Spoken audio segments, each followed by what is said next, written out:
برادران اسلام، میں نے آپ کے سامنے قرآن مجید فرقان حمید کی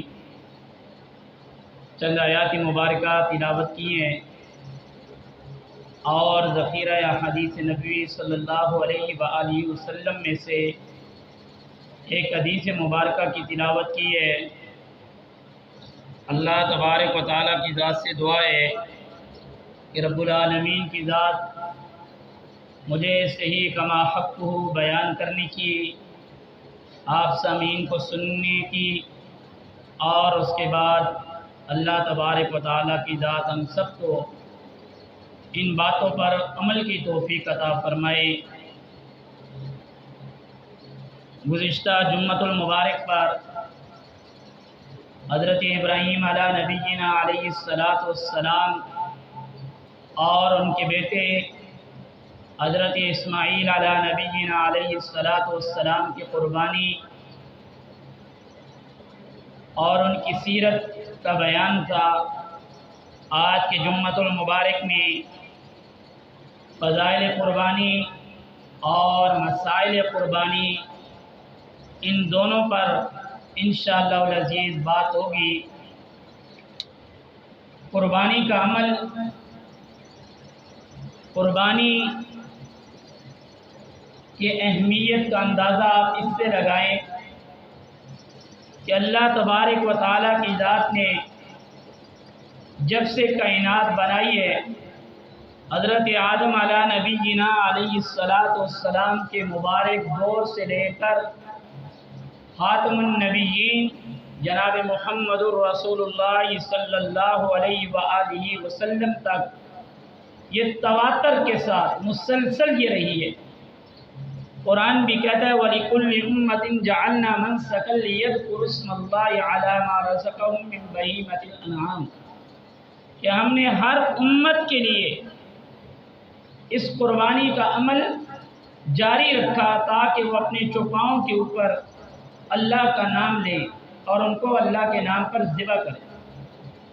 تو اس سے یہ اندازہ ہوا کہ یہ قربانی کا عمل کتنا عظمت والا ہے کہ جو حضرت آدم علیہ نبینا علیہ السلام سے لے کر جناب محمد الرسول اللہ صلی اللہ علیہ وآلہ وسلم تک 1.25 لاکھ انبیاء علیہ السلام کے دور مبارک میں رہا ہے۔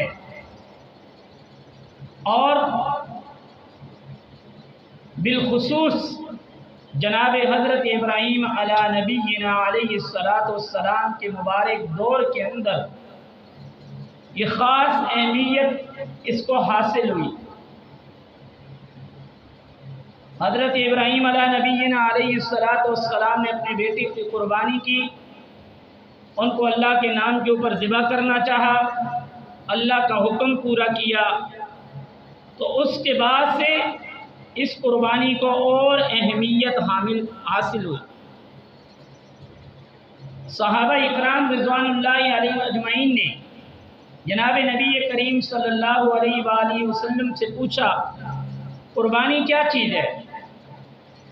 آپ علیہ السلام نے فرمایا یہ قربانی آپ کے آپ حضرت ابراہیم علیہ نبینا علیہ السلام کی سنت ہے۔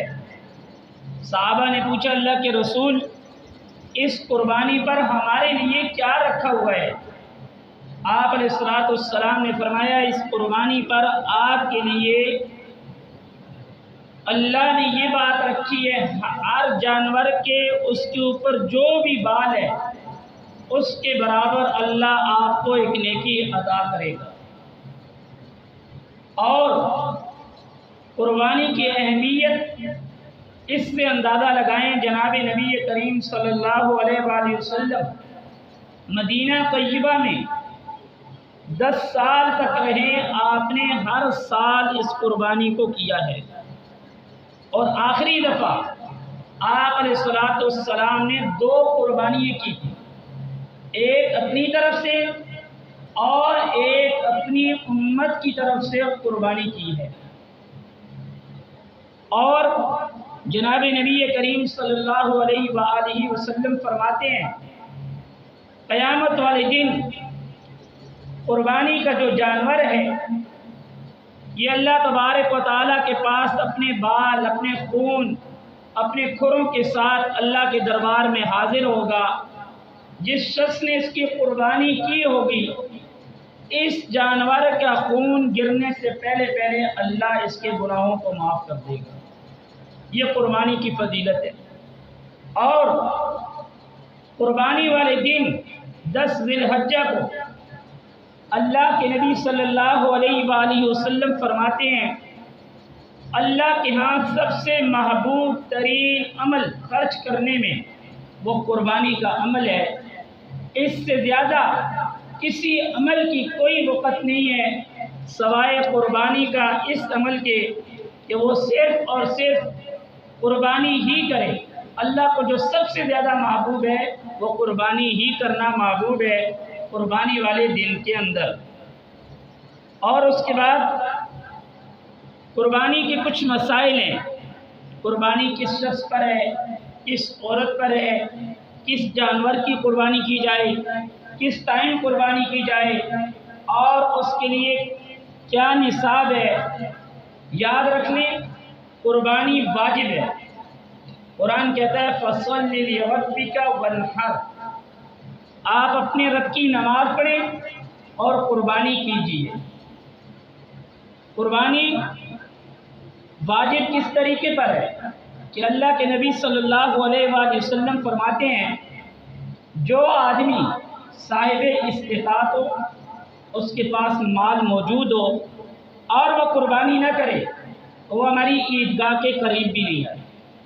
ہمیشہ وعید جو سنائی جاتی ہے وہ واجب کے اوپر ہوتی ہے۔ تو اس سے یہ ثابت ہوا کہ عید کی نماز بھی واجب ہے اور قربانی بھی واجب ہے۔ اب قربانی کس شخص کے اوپر واجب ہے؟ قربانی مسلمان پر واجب ہے، کافر پر نہیں ہے۔ قربانی کا مقصد قرب ہے، تو کافر کے لیے قرب نہیں ہے بلکہ مسلمان کے لیے قریب ہونا اللہ کے ہاں۔ مسلمان پر ہے، کافر پر نہیں ہے۔ غلام پر، آزاد پر ہے، غلام پر نہیں ہے۔ اور صاحب نصاب پر ہے، جو آدمی اس کی طاقت رکھتا ہو اس شخص پر ہے، نہ کہ کسی ایسے تنگدست پر کہ جو کسی آدمی سے قرضہ لے کر کے قربانی تو کر دے لیکن اس کو لٹانے کی طاقت نہ رکھتا ہو، اس پر بھی نہیں ہے۔ تو اس لیے صاحب نصاب ہونا اس شخص کے لیے ضروری ہے قربانی کے لیے۔ اب قربانی کا نصاب کیا ہے؟ کیسے پتہ چلے گا کہ یہ شخص قربانی کے قابل ہے، اس شخص پر قربانی ہے اور اس شخص پر قربانی نہیں ہے؟ 5 چیزیں ہیں جن کے اوپر اگر انسان کے پاس موجود ہوں، ان کی مالیت اتنی بنتی ہو کہ اس شخص پر قربانی ہے۔ نمبر 1، سونا 7.5 تولے، چاندی 52.5 تولے، مال نقدی، اس کی جیب میں، بینک میں اس کے پاس مال ہو، مال تجارت جس سے وہ لین دین کر رہا ہے، یا ضرورت سے زائد سامان، وہ ضرورت سے زائد سامان جو اس نے ڈیکوریشن کے لیے رکھا ہوا ہے لیکن اس نے خرید کے لایا، یا گھروں کے اندر وہ برتن، گھروں کے اندر وہ ضرورت سے زائد سامان جو سالوں سال استعمال نہیں ہوتا، اس پر بھی قربانی واجب ہے۔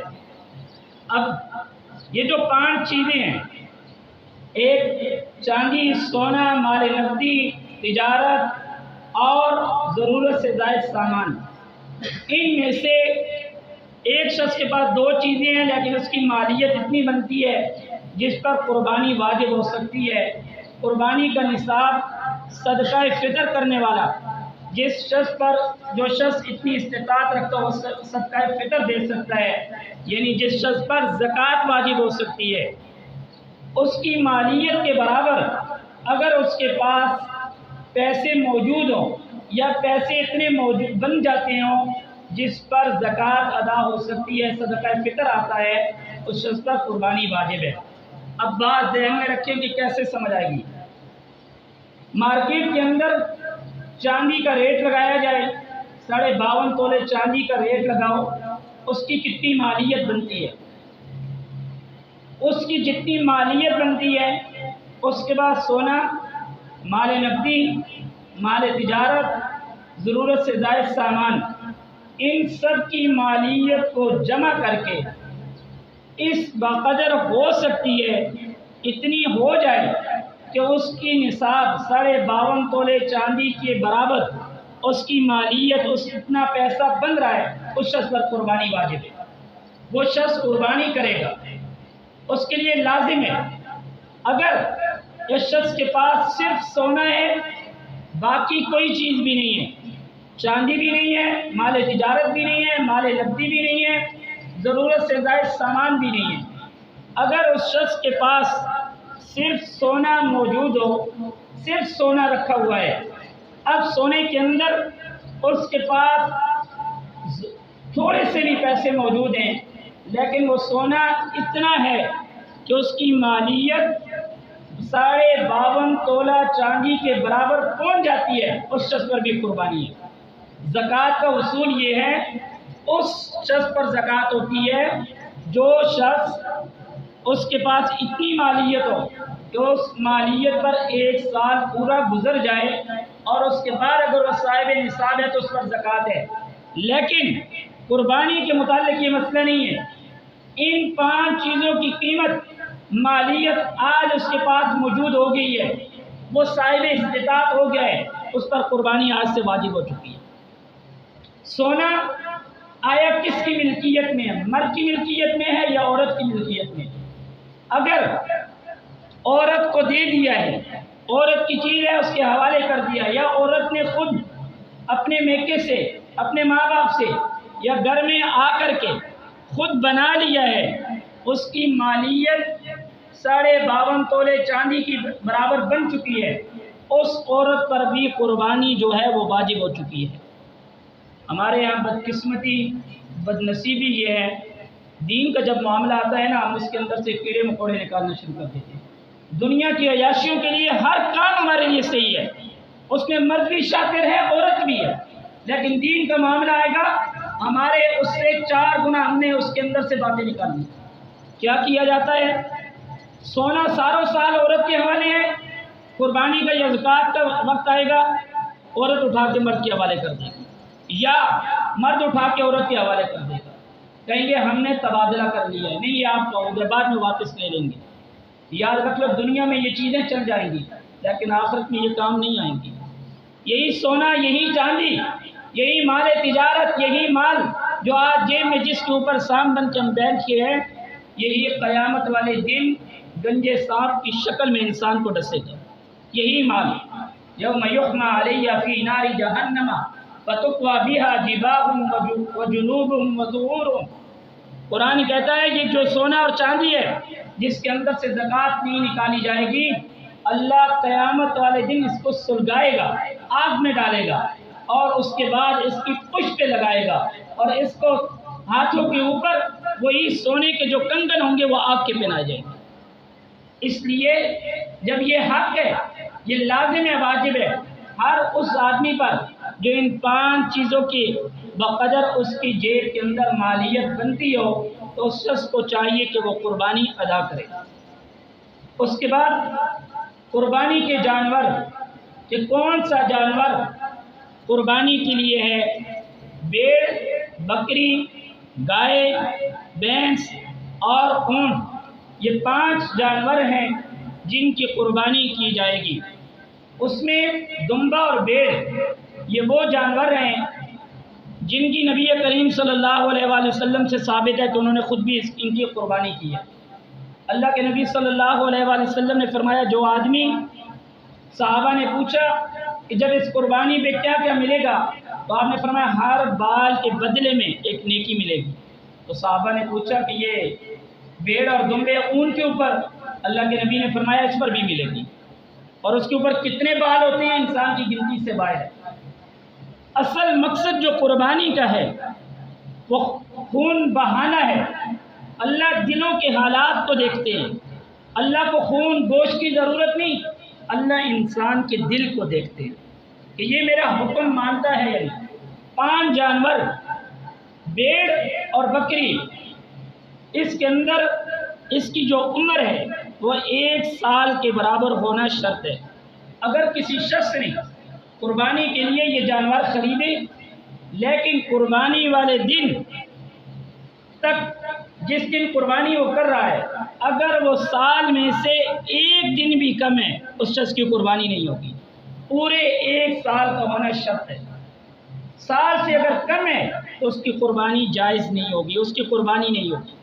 اس لیے آپ بھیڑ یا بکرا وغیرہ جس کی قربانی کر رہے ہیں اس کے ایک سال کا ہونا شرط ہے۔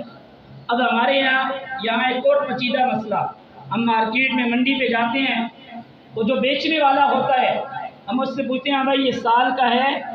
وہ کہتے ہیں ہے۔ اب یہاں پہ ذہن میں آتا ہے یار کیا پتہ یہ جھوٹ بول رہا ہو سکتا بھی ہے، نہیں بھی ہو سکتا۔ اللہ نے ہمیں عقل سوجھ بوجھ اتنی دی ہے کہ آیا وہ جانور ایک سال کا لگتا ہے یا نہیں لگتا، سمجھ آ رہی ہے؟ لگتا ہے، اور مالک اس کی یہ بات کی تصدیق کر رہا ہے کہ یہ ایک سال کا ہے۔ اگر وہ سال کا نہیں ہے، قربانی انسان کرتا ہے ہو جائے گی، جس نے جھوٹ بولا ہے، غلط بیانی کی ہے، گناہ اس کے سر پہ ہوگا۔ اور اسی طریقے پر گائے اور بھینس، اس کے اندر 2 سال کا ہونا شرط ہے۔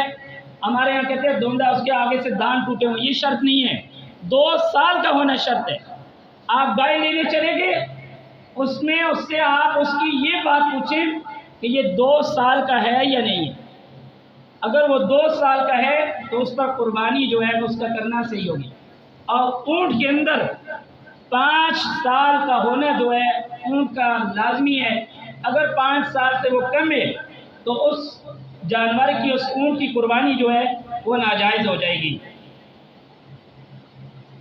اس کے بعد جو جانور ہم نے خریدے ہیں ان میں شرکاء کی تعداد کتنی ہونی چاہیے؟ پہلی بات، بھیڑ اور بکری، اس میں ایک شخص ایک طرف سے ایک ہی قربانی کر سکتا ہے۔ کوئی شخص کہتا ہے میں بکرے یا بکری کی یا بھیڑ کی قربانی کر رہا ہوں، تو اس میں شریک جو ہوں گے وہ ایک شخص ہو سکتا ہے، ایک سے زائد نہیں ہو سکتا ہے، کیونکہ نبی کریم صلی اللہ علیہ وآلہ وسلم نے جو آخری قربانی کی تھی اس میں ایک اپنی طرف سے ایک امت کی طرف سے کی تھی۔ تو اس سے یہ ثابت ہوا ایک چھوٹے جانور میں، بھیڑ بکری میں، ایک ہی آدمی قربانی میں شریک ہو سکتا ہے۔ اور دوسرا، گائے اور بھینس، بیل کے اندر، اونٹ کے اندر شرکاء کی تعداد جو ہے وہ 7 ہونی چاہیے، 7 آدمی اس کے اندر شریک ہوں۔ کوئی آدمی یہ چاہتا ہو کہ میں پورے بیل کی قربانی کرنا چاہتا ہوں، جائز ہے، اللہ نے استطاعت دی ہے پورے بیل کی، پوری گائے کی کرنا چاہتا ہے، پورے اونٹ کی اپنی طرف سے، تو وہ جائز ہے۔ لیکن اگر 7 شریک ہیں، ہر شریک کے اوپر جتنی مالیت بنتی ہے وہ پوری اس کو ادا کرنی ہے، اور پورے گوشت جو ہے اس کو پورا تقسیم کیا جائے گا۔ اس کے بعد یہ جس وقت قربانی کس وقت کی جائے، قربانی کا دن کون سا ہونا چاہیے؟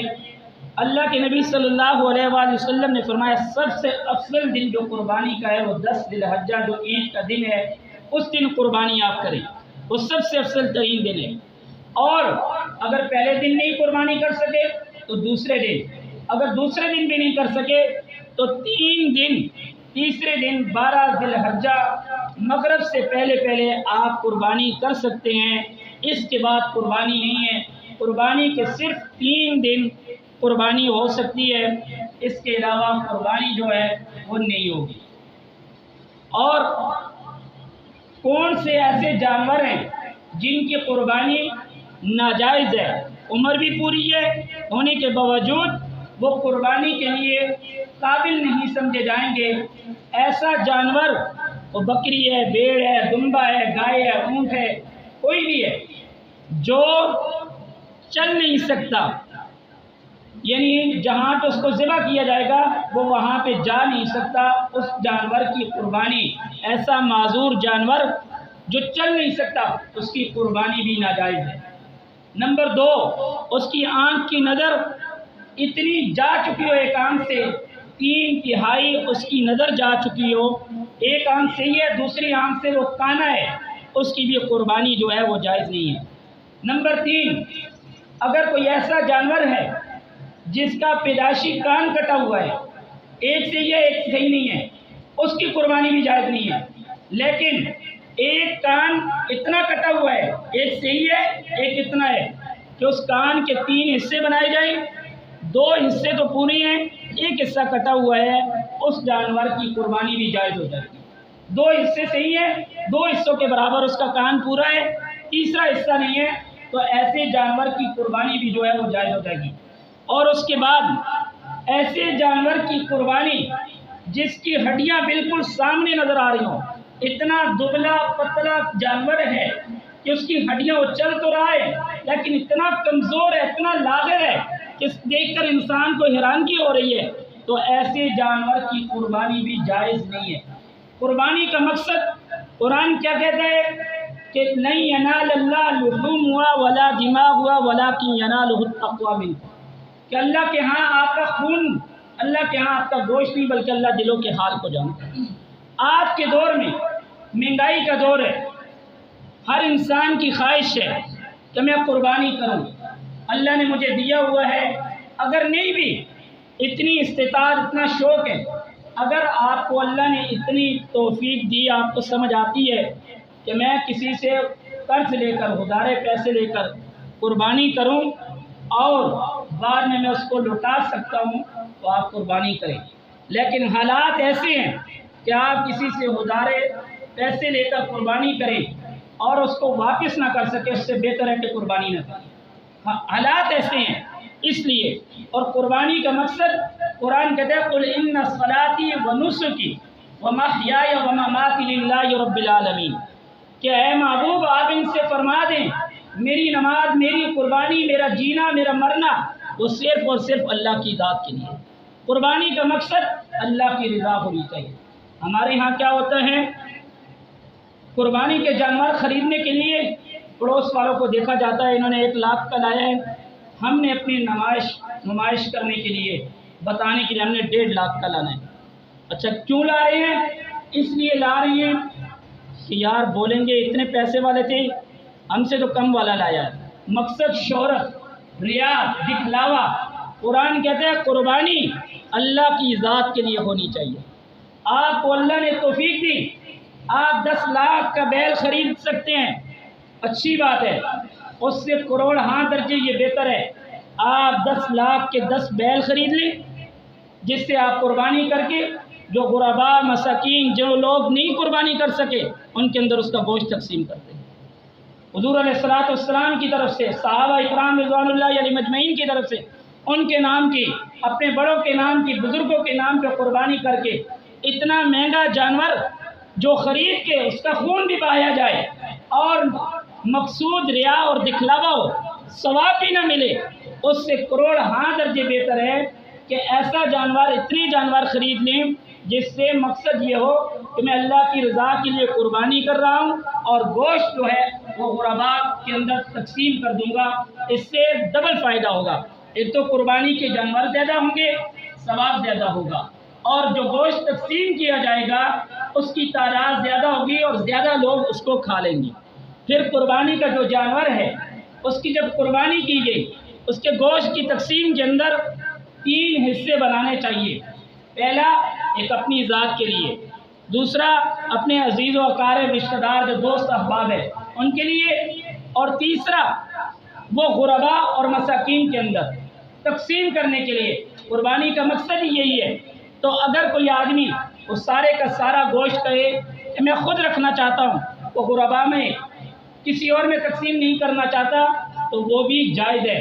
اللہ تبارک و تعالیٰ کی ذات سے دعا ہے کہ اللہ تبارک و تعالیٰ کی ذات ہمیں قربانی صحیح طریقے پر، جس طریقے پہ سنت ہے اور جس سنت کی یاد میں یہ کی جاتی ہے، اللہ تبارک و تعالیٰ ہماری ان قربانیوں کو، ہمارے ان دینی مسائل کو اور دین کے اوپر چلنے کے لیے اللہ آسانیاں پیدا فرمائے۔